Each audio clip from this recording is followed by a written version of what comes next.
dear seekers, welcome back to my SL Education YouTube channel. ඉතින් අද මම කතා කරන්න යන්නේ ගොඩක් යුනිවර්සිටි එක්සෑම්ස් වල සහ A level වල ටෙස්ට් කරන මේන් පාර්ට් එකක් ගැනයි. ඒ තමයි කොහොමද මේ ISLA මොඩල් එකට රටක ෆිස්කල් පොලිසි එක සහ මොනිටරි පොලිසි එක එෆෙක්ට් වෙන්නේ කියලා. ඉතින් කලින් වීඩියෝ එකේදී මම ඔයාලට කියලා දුන්නා මොකද්ද මේ ISLA මොඩල් එකක් කියලා කියන්නේ සහ කොහොමද ඒක ඉක්විලිබ්‍රියම් එක. ඒ කියන්නේ සමතුලිතය කොහොමද තීරණය වෙන්නේ කියලා. ඉතින් ඔයාලට මේ ISLA මොඩල් එක ගැන බේසික් නොලෙජ් එකක් නැත්නම් මම අද කියලා දෙන කරුණු වල හරි ප්‍රයෝජනය ලබා ගන්න බැරි වේවි. ඉතින් මම පහළ ඩිස්ක්‍රිප්ෂන් එකේ ඒ වීඩියෝ එකේ ලින්ක් එක දාලා තියෙනවා. ඔයාලා ඒ වීඩියෝ එක දැම්මම බලලා ආවොත් මම අද කියලා දෙන කරුණු වල කරුණු ටික හොඳින් අවබෝධ කරගන්න පුළුවන් වේවි. ඔයාලා මුලින්ම මතක් කරනවා ඔයාලා මම කියන දේට විතරක් අවධානය යොමු කරන්න. වටේ පිටේ තියෙන සද්ද වලට ඔයාලගේ අවධානය බිඳින්න දෙන්න එපා. ඉතින් වීඩියෝ එක අවසානයේදී මම මේ කියලා දෙන දේවල් වල කෙටි සටහනක් ඔයාලට ලබා දෙනවා. ඒ කෙටි සටහන ඔයාලට එක්සෑම් එකේදී ගොඩක් වැදගත් වේවි. ඉතින් ඒ කෙටි සටහන තේරෙන්න නම් ඔයාලට මේ වීඩියෝ එක මුල ඉඳන් නරඹන්න වේවි. ඉතින් වීඩියෝ එකට යන්න කලින් මේ වගේ වැදගත් එඩියුකේෂන් වීඩියෝස් දිගට නරඹන්න අපේ SL Education YouTube channel එක subscribe කරලා වීඩියෝ එකට like එකක් දාගෙනම අපේ වීඩියෝ එකට යමු. හරි. ඔයාලා දන්නවා ආර්ථිකයක ප්‍රධාන වශයෙන් policies වර්ග දෙකක් තියෙනවා. කියන්නේ ප්‍රතිපත්ති වර්ග දෙකක් තියෙනවා. පළවෙනි එක තමයි fiscal policy එක, දෙවෙනි එක තමයි monetary policy එක. fiscal policy කියන්නේ මූල්‍ය ප්‍රතිපත්තිය, monetary policy කියලා කියන්නේ මුදල් ප්‍රතිපත්තිය. අපි බලමු මොකක්ද ඉස්සෙල්ලාම මේ ෆිස්කල් පොලිසි එකක් කියලා කියන්නේ. ඒක මූල්‍ය ප්‍රතිපත්තියක් කියලා කියන්නේ මොකක්ද? Fiscal policy refers to the use of government spending and taxation to influence the economy. It is controlled by the government. මොකද කියන්නේ මේ ෆිස්කල් පොලිසි එකෙන් රිෆර්ස් කරනවා මේ government spending එක සහ taxation එක කොහොමද මේ ආර්ථිකයට බලපෑම් කරන්නේ කියලා. government spending කියලා කියන්නේ රාජ්‍ය වියදම, taxation කියලා කියන්නේ බදු. ඉතින් මේ රාජ්‍ය වියදම සහ බදු කොහොමද ආර්ථිකයකට බලපෑම් කරන්නේ කියලා තමයි මේ fiscal policy එකකින් අපි refer කරන්නේ. ඉතින් මේ fiscal policy එක පාලනය කරන්නේ government. ඒ කියන්නේ රජය විසින් තමයි මේක පාලනය කරන්නේ. ඉතින් මේ fiscal policy එක mainly effect වෙන්නේ අපේ IS curve එකට. ඒ කියන්නේ IS curve එකට. නැතුව අපේ LM curve එකට මේකෙන් බලපෑමක් කරන්නේ නැහැ. IS curve කියලා නේද දන්නවා investment savings. ඒ කියන්නේ ආයෝජන ඉතුරුම් වක්‍රයට තමයි මෙන්න මේ fiscal policy එකෙන් effect එක වෙන්නේ. ඉතින් මෙන්න මේ effect එක ආකාර දෙකකට වෙනවා. පළවෙනි එක තමයි expansionary fiscal policy එක, දෙවෙනි එක තමයි contractionary fiscal policy එක. expansionary fiscal policy කියලා කියන්නේ ප්‍රසාරණාත්මක මූල්‍ය ප්‍රතිපත්තිය. contractionary fiscal policy කියලා කියන්නේ සංකෝචනාත්මක fiscal policy එක. අපි බලමු කොහොමද මේ expansionary fiscal policy එක මෙන්න මේ IS curve එකට effect වෙන්නේ කියලා.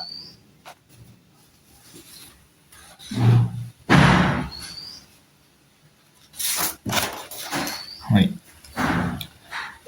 කියනවා expansionary fiscal policy කියලා කියන්නේ used to boost the economy by increasing G or decreasing T. ඒ කියන්නේ මොකද්ද?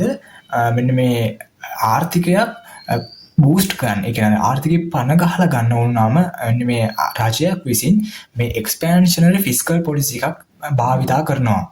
ඒ කොහොමද කරන්නේ? එක්ක රජය විසින් ඒගොල්ලන්ගේ government spending එක, ඒ කියන්නේ රාජ්‍ය වියදම වැඩි කරනවා, නැත්නම් taxation එක වැඩි කරනවා, අඩු කරනවා. බදු අඩු කරනවා, රජයේ වියදම වැඩි කරනවා.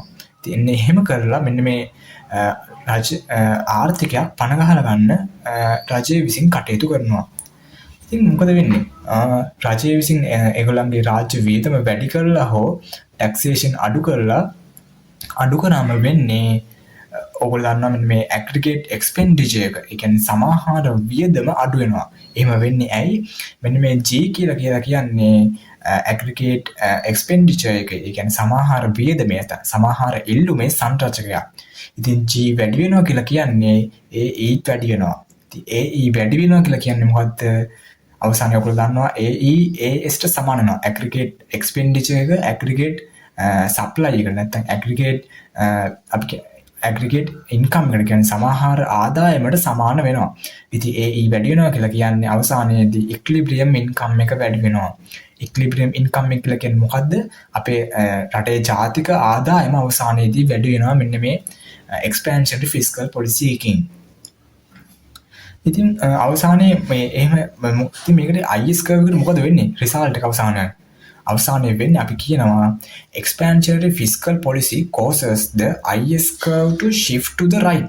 මොකද කියන්නේ මෙන්න මේ expansionary fiscal policy එක ඒ කියන්නේ ප්‍රසාරණාත්මක මූල්‍ය ප්‍රතිපත්තිය හේතු වෙනවා අපේ IS curve එක දකුණට විතන් වෙන්න. IS curve to shift to the right. කොහොමද ඒක වෙන්නේ?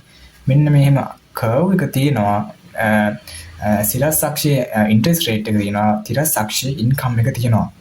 ඉතින් අපේ LM curve එක මේක උඩට විතන් වෙනවා IS curve එක පහළට විතන් වෙනවා. ඒ දෙකෙන් අපිට පැරණි ඒ කියන්නේ කලින් තිබ්බ equilibrium interest rate එකයි equilibrium income එකයි නිර්මාණය කර ගන්න පුළුවන්.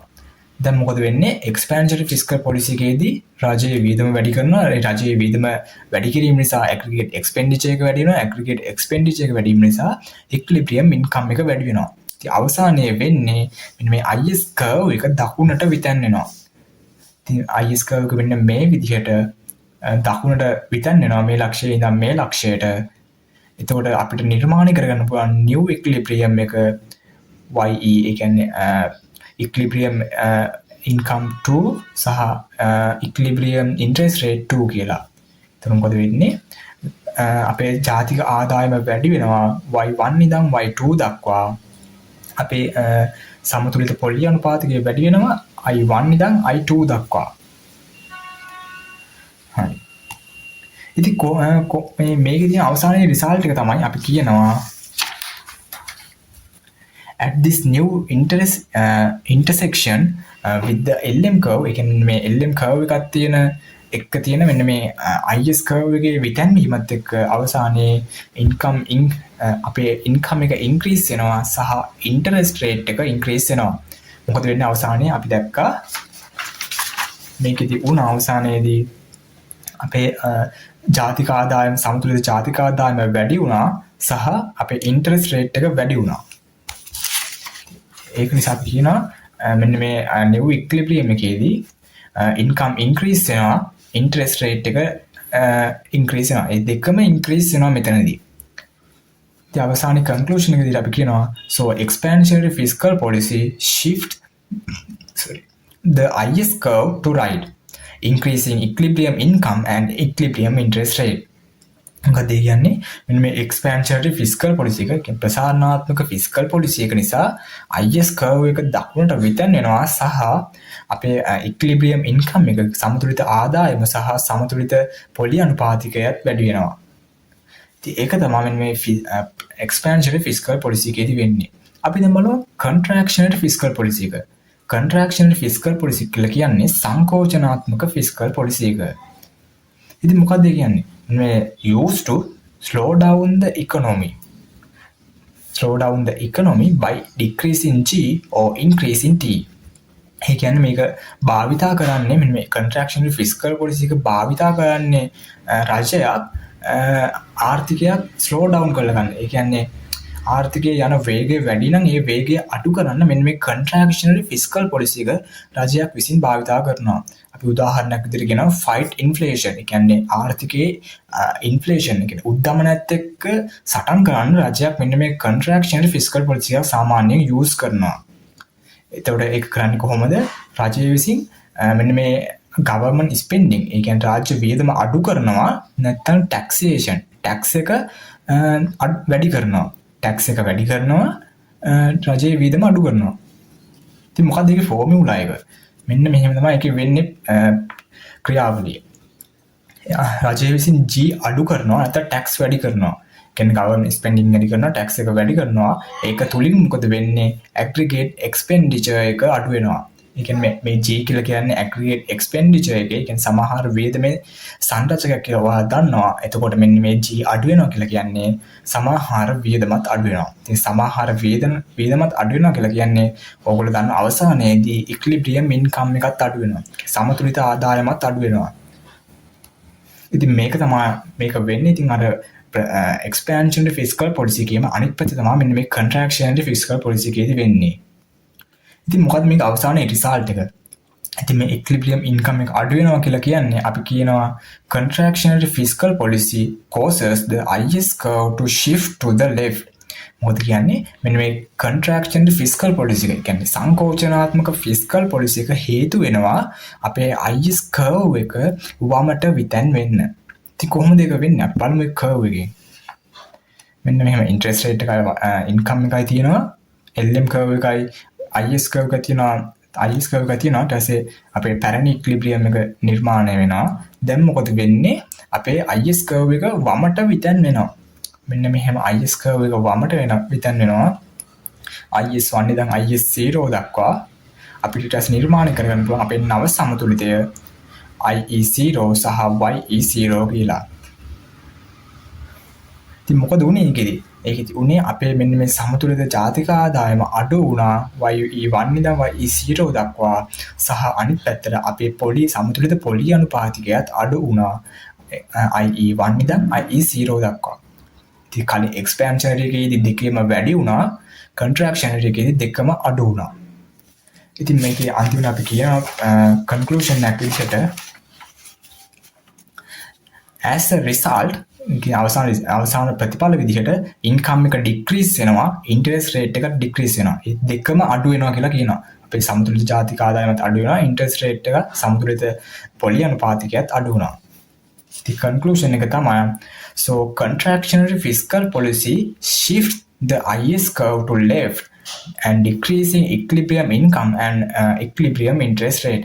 මොකද conclusion එකේදී කිව්වේ මෙන්න මේ contractionary fiscal policy එක. ඒ කියන්නේ සංකෝචනාත්මක මූල්‍ය ප්‍රතිපත්තිය හේතු වෙනවා අපේ IS curve එක වමට විතැන් වෙන්න සහ අපේ මෙන්න මේ සමතුලිත ආදායම අඩු වෙන්න, සමතුලිත ජාතික ආදායම අඩු වෙන්න සහ සමතුලිත පොලි අනුපාතිකය අඩු වෙන්න. ඉතින් අර expansionary එකේම අනිත් පැත්ත තමයි මේකෙදි වෙන්නේ. ඔයගොල්ලෝ expansionary fiscal policy එක දන්නවා නම් ඒකම අනිත් පැත්ත හරවලා ඔයගොල්ලන්ට මේ contractionary fiscal policy එකත් ලියා ගන්න පුළුවන්. හරි. අපි දැන් බලමු මොකද්ද මේ monetary policy එකක් කියලා කියන්නේ කියලා. මෙන්න monetary policy නැත්නම් මූල්‍ය ප්‍රතිපත්තියක්, මුදල් ප්‍රතිපත්තියක් කියලා කියන්නේ monetary policy refers to the actions taken by the central bank to control the money supply and interest rates in the economy. මොකක්ද ඒ කිව්වේ? මෙන්න මේ මොනිටරි පොලිසි එකක් කියලා කියන්නේ මහ බැංකුව විසින් මෙන්න මේ රටේ තියෙන මුදල් සැපයුම සහ ඉන්ට්‍රෙස්ට් රේට්ස්, ඒ කියන්නේ මුදල් සැපයුම සහ පොලි අනුපාතිකයන් පාලනය කරන්න තමයි මෙන්න මේ මොනිටරි පොලිසි එක යූස් කරන්නේ. ඒකෙදි මොකද කියන්නේ මහ බැංකුව ආර්ථිකයේ තියෙන මුදල් සැපයුමයි පොලි අනුපාතිකයයි වෙනස් කරලා ආර්ථිකයට බලපෑමක් කරන මෙන්න මේ මුදල් ප්‍රතිපත්තිය. හරි. ඉතින් මෙන්න මේ monetary policy එක mainly effect වෙන්නේ අපේ LM curve එකට. LM කියලා කියන්නේ liquidity money curve එකට තමයි මේක effect වෙන්නේ. ඉතින් අපේ IS curve එකට මේකෙන් බලපෑමක් වෙන්නේ නැහැ.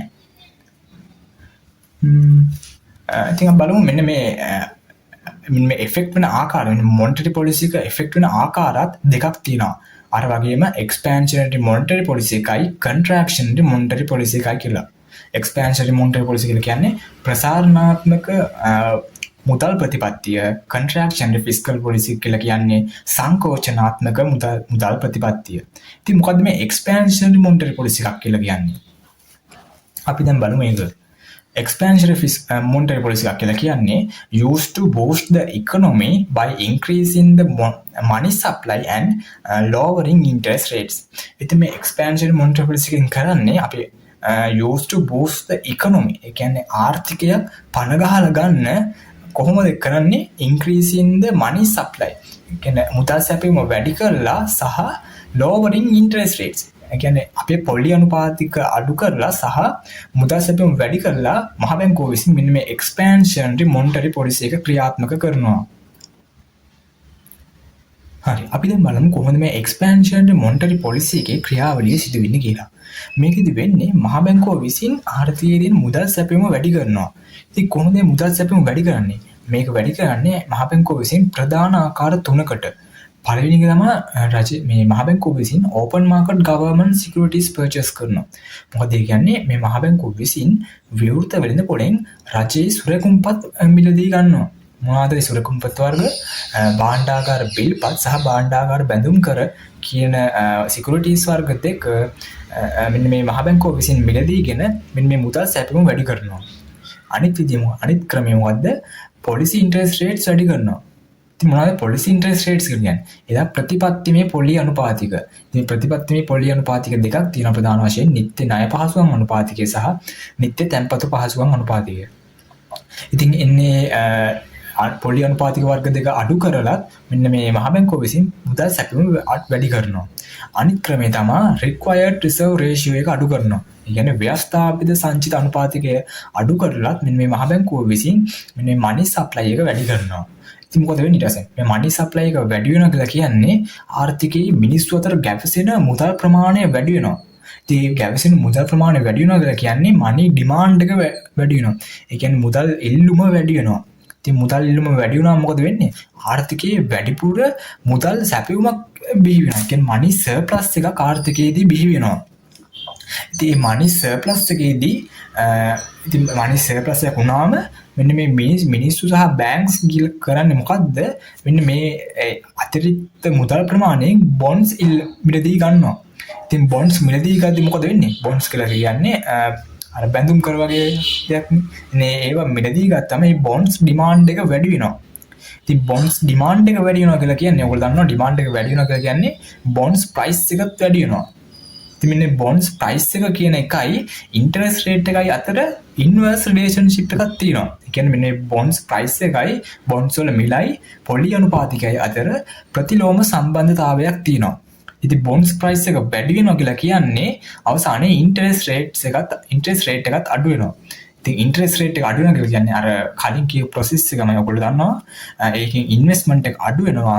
investment එක කියන්නේ ආයෝජනය වැඩි වෙනවා. පොලි අනුපාතිකය අඩු වෙනවා කියලා කියන්නේ ආයෝජනය වැඩි වෙනවා. මොකද මිනිස්සුන්ට චීප ප්‍රයිස් එකට ණය ගන්න පුළුවන්. ඉතින් ණය අරගෙන ඒගොල්ලෝගේ එක ව්‍යාපාර වලට යොදවනවා, නව ව්‍යාපාර ආරම්භනවා, ව්‍යාපාර පුරුදු කරනවා, තව නව මැෂිනරිස් ගන්නවා. ඉතින් ඒ වගේ දේවල් කරාම වෙන්නේ මොකද? ආර්ථිකයේ ආයෝජනය අඩු වෙනවා, වැඩි වෙනවා. ඉතින් ආයෝජනය වැඩි වෙනවා කියලා කියන්නේ මොකක්ද? අවසානයේදී aggregate expenditure එක වැඩි වෙනවා. ඉතින් මේ aggregate expenditure එකේ තියෙන සංරචකයක් තමයි I කියලා කියන්නේ. ඒගොල්ලෝ දන්නවා ඒක. ඒතර I අඩු වෙද්දී investment එක වැඩි වෙනවා. investment එක වැඩි වෙද්දී aggregate expenditure ඒ කියන්නේ සමාහාර වේදම වැඩි වෙනවා. සමාහාර වේදම වැඩි වීම තුලින් equilibrium income එක වැඩි වෙනවා. ඒ කියන්නේ සමතුලිත ජාතික ආදායම වැඩි වෙනවා. ඉතින් ඒක තමයි මෙන්න මේකේ තියෙන expansion monetary policy එකේ තියෙන process එක. ඉතින් මේකේ තියෙන result එක මොකද අවසානයේදී? මේක result එක තමයි අවසානයේදී අපේ තියෙන LM curve එක දකුණට විතැන්වෙනවා. කොහොමද වෙන්නේ? මෙන්න මෙහෙම සිරස් අක්ෂයේ interest rate එක තියෙනවා, තිරස් අක්ෂයේ income එක තියෙනවා. අපේ LM curve එක මෙන්න මේ ලක්ෂයේ සිට මෙන්න මේ ලක්ෂයට විතැන්වෙනවා දකුණට. ඒතර අපේ පැරණි equilibrium එක තියෙනවා I1 ඉඳන් YE1 දක්වා. ඒක IE0 දක්වා අඩු වෙනවා. YE2 දක්වා වැඩි වෙනවා. මොකක්ද උනේ එතනදී? LM curve එක දකුණට විතැන්ුණාම උනේ අපේ සමතුලිත පොලි අනුපාතිකය අඩු වුණා. හැබැයි අපේ ඉන්කම් සමතුලිත ජාතික ආදායම වැඩි වුණා. අර කලින් මේ ෆිස්කල් පොලිසි කියන දෙකම එකම දිශාවට තමයි වෙනස් වුනේ. මේකෙදී දෙකම ප්‍රතිවිරුද්ධ දිශාවට තමයි වෙනස් වෙන්නේ. අපේ සමතුලිත පොලි අනුපාතිකය අඩු වුණා. මේකේ සමතුලිත ජාතික ආදායම වැඩි වුණා. ඉතින් ඒක තමයි මෙන්න මේ expansion monetary policy එකේදී වෙන්නේ.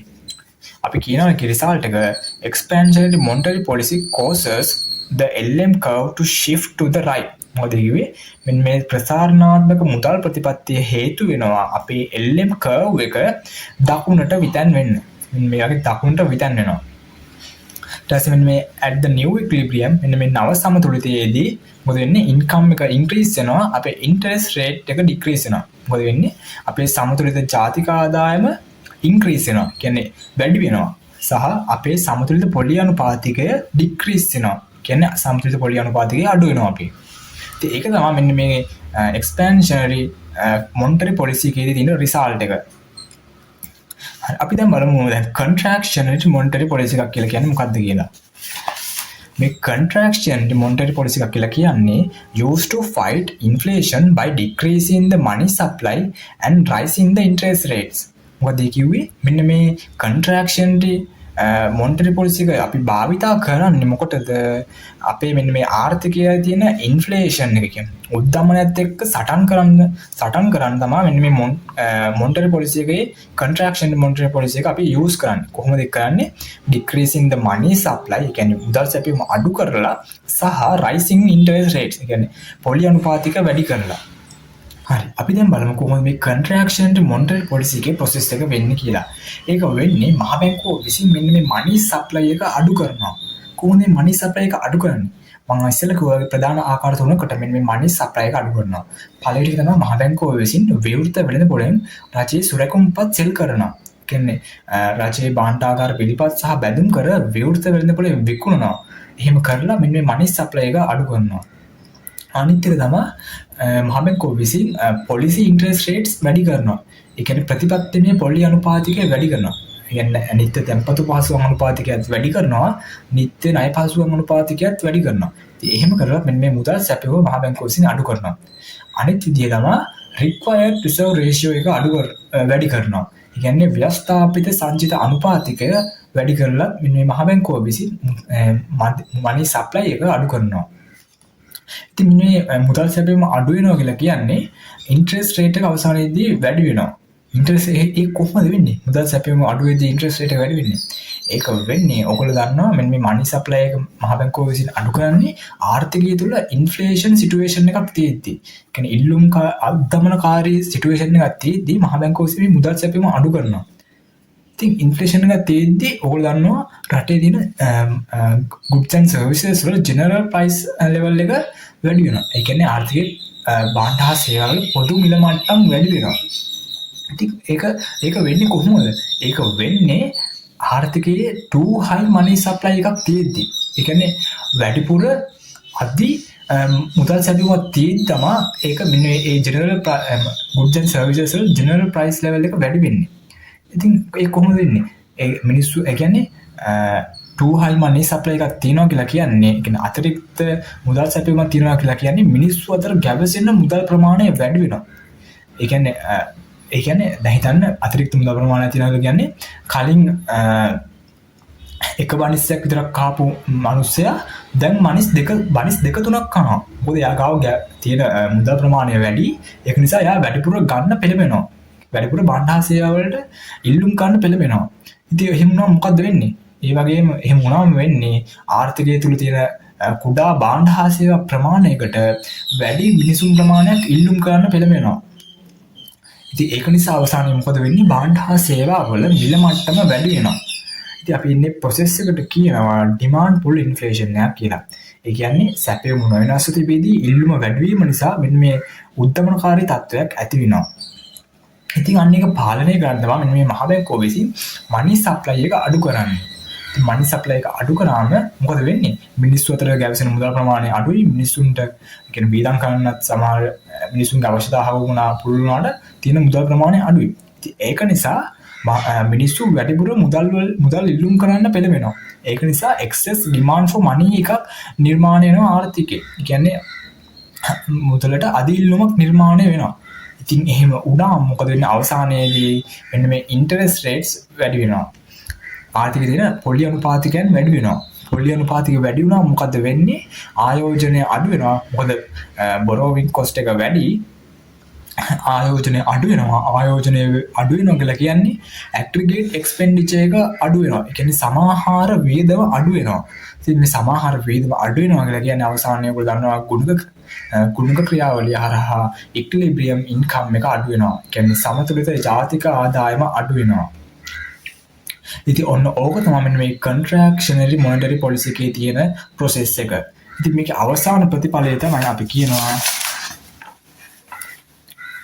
මෙන්න මේ LM curve එක වමට විතන් වෙනවා. contractionary fiscal policy එක නිසා අපේ LM curve එක වමට විතන් වෙනවා. ඒක වෙන්නේ අපි මේ පැරණි LM කර්ව් එකයි පැරණි IS කර්ව් එකයි ඡේදයෙන් අපිට පැරණි ඉක්ලිබ්‍රියම් එක සමතුලිත ජාතික ආදායමයි පැරණි සමතුලිත පොලි අනුපාතිකය නිර්මාණය වෙනවා. දැන් මොකද වෙන්නේ? LM කර්ව් එක වමට විතැන් වෙනවා. ඒකින් අපිට නිර්මාණය වෙනවා නව ඉක්ලිබ්‍රියම් පොයින්ට් එක. ඒක අපි YE0 සහ IE2 දක්වා 2 කියලා නම් කරනවා. දැන් මොකද වෙන්නේ? මෙන්න මේ YE1 YE0 දක්වා අඩු වෙනවා. මෙන්න මේ LM කර්ව් එක වමට විතරනවා. මොකද කිව්වේ? අපේ සමතුලිත ජාතික ආදායම YE1 ඉඳන් YE0 දක්වා අඩු වෙනවා. අනිත් පැත්තට මොකද වෙන්නේ? අනිත් පැත්තට වෙන්නේ අපේ වෙන්නේ මේ සමතුලිත පොලි අනුපාතිකය IE1 ඉඳන් IE2 දක්වා වැඩි වෙනවා. මොකක්ද උනේ? එකක් සමතුලිත ජාතික ආදායම අඩු වුණා. සමතුලිත පොලි අනුපාතිකය වැඩි වුණා. දෙක ප්‍රතිලෝමව තමයි වෙනස් වුනේ. ඉතින් අපි කියන රිසල්ට් එක විදිහට contractionary monetary policy causes the LM curve to shift to the left. මොකද කිව්වේ? සංකෝචනාත්මක මුදල් ප්‍රතිපත්තිය හේතු වෙනවා අපේ මෙන්න මේ LM curve එක වමට විතැන් වෙන්න. ඊට පස්සේ මෙන්න මේ as a result කියන්නේ අවසාන ප්‍රතිඵලයක් විදිහට මොකද උනේ? අපේ income එක decrease වුණා සහ interest rates වැඩි වුණා. අපේ සමතුලිත ජාතික ආදායම අඩු වුණා. සමතුලිත පොලි අනුපාතිකය වැඩි වුණා. ඉතින් ඕක තමයි මෙන්න මේ contractionary monetary policy එකේදී වෙන්නේ. හරි. අපි දැන් යමු මෙන්න මේකේ තියෙන වැදගත්ම කොටස. ඒ තමයි මේකේ summary එක. ඉතින් මෙන්න මේ table එකකින් ඔයාලට මෙන්න මේ කියපු සම්පූර්ණම විස්තරය දැක බලා ගන්න පුළුවන්. ඉතින් පිටත policy type එක තියෙනවා. ඒ කියන්නේ මොන policy වර්ගය මොකක්ද කියලා. ඊට පස්සේ ISLM curve එක shift වෙන විදිහ තියෙනවා. ඊට පස්සේ equilibrium national income එක තියෙනවා. කියන්නේ සමතුලිත ජාතික ආදායම වෙනස් වෙන විදිහ තියෙනවා. equilibrium interest rate එක තියෙනවා. කියන්නේ සමතුලිත පොලි අනුපාතිකය වෙනස් වෙන විදිහ තියෙනවා. මේකෙදි වෙන්නේ පළවෙනි තමයි expansionary fiscal policy එක. expansionary fiscal policy එකේදී වෙන්නේ මොකද්ද? අපේ මේක effect එක වෙන්නේ අපේ IS curve එකට විතරයි. මම කිව්වා fiscal policy එක effect එක වෙන්නේ අපේ IS curve එකට විතරයි.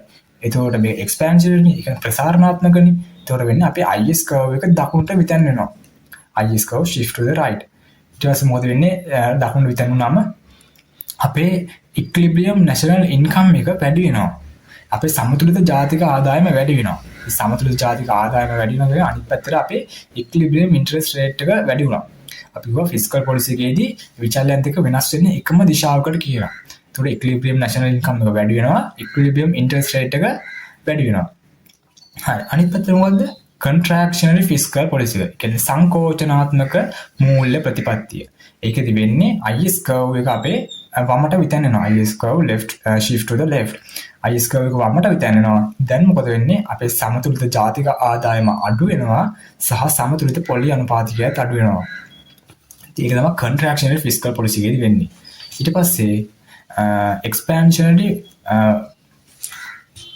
monetary policy ඒ කියන්නේ ප්‍රසාරණාත්මක මුදල් ප්‍රතිපත්තිය. ඒක අපි කියව මේ මුදල් ප්‍රතිපත්තියදී වෙන්නේ බලපෑම වෙන්නේ අපේ LM curve එකට. ඒතකොට මේ expansionary monetary policy එකේදී වෙන්නේ අපේ LM curve එක දකුණට විතැන් වෙනවා. LM curve shift to the right. ඊට පස්සේ ඒකෙදි මොකද වෙන්නේ? equilibrium national income එක අපේ වැඩි වුණා. ඒක උඩ දැක්කා ඉස්සලා වක්‍රයේදී අපේ සමතුලිත ජාතික ආදායම වැඩි වුණා සහ equilibrium interest rate එක අඩු වුණා. අපේ සමතුලිත පොලි අනුපාතිකය අඩු වුණා. දෙක විචලන දෙක ප්‍රතිලෝම තමයි වෙනස් වුනේ. ඊට පස්සේ contractionary monetary policy. ඒ කියන්නේ සංකෝචනාත්මක මුදල් ප්‍රතිපත්තිය. ඒකෙදි උනේ අපේ LM curve එක වමට විතැන් වුණා. LM curve shift to the left. ඊට පස්සේ නව සමතුලිතදී මොකද උනේ? අපේ equilibrium national income එක අඩු වුණා. ඔයගොල්ලෝ ඉස්සෙල්ලා දැක්කා equilibrium income level national income එක අඩු වුණා. අනිත් පැත්තට අපේ equilibrium interest rate එක වැඩි වුණා. අපේ සමතුලිත ජාතික ආදායම අඩු වුණා. සමතුලිත පොලි අනුපාතිකය වැඩි වුණා. විචලන දෙක ප්‍රතිලෝම තමයි වෙනස් වෙන්නේ. ඉතින් මෙන්න මේ තියන්නේ සම්පූර්ණ විස්තරය මෙන්න මේ ෆිස්කල් සහ මොනිටරි පොලිසි එකෙන් කොහොමද මේ ISLM කර්ව් එකට බලපෑමක් වෙන්නේ කියලා.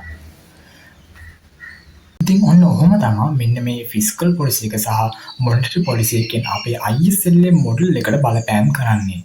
මං හිතනවා ඔයාලට සරලව සහ පුළුල්ව ඒක තේරුම් ගන්න පුළුවන් වෙන්නේ නැති කියලා.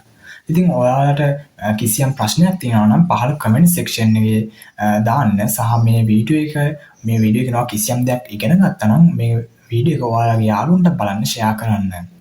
ඉතින් මේ වගේ වැදගත් වීඩියෝ එඩියුකේෂනල් වීඩියෝ නරඹන්න අපේ SL Education YouTube channel එක subscribe කරලා අපිත් සමග දිගටම රැඳී සිටින්න. හමුවෙමු ඊළඟ වීඩියෝ එකකින්.